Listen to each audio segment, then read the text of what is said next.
Hey everyone! Today we're checking out Huawei's latest flagship, the Mate 80 Pro. It's bold, powerful, and seriously premium, but is it worth it for US users? Let's find out.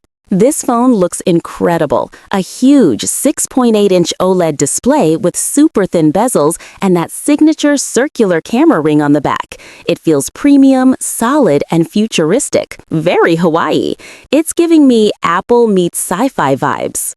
The OLED panel runs at up to 144 Hz, meaning everything is buttery smooth. Gaming, scrolling, streaming, all of it.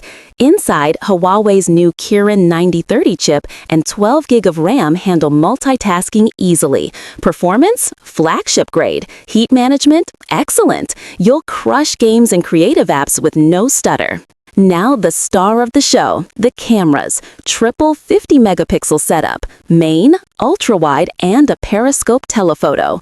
Sharp detail, natural colors, and killer low-light performance.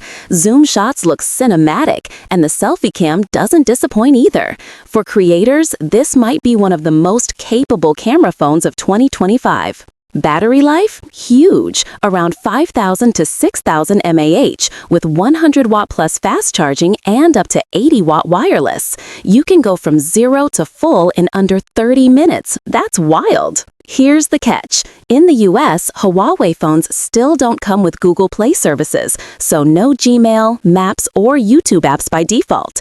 You can use workarounds or Huawei's app gallery, but it's not the same. Plus, check network compatibility if you plan to import one. So, the Huawei Mate 80 Pro is a hardware monster with next-gen design and cameras that crush. But for US buyers, the software limitations and network issues make it a tough sell.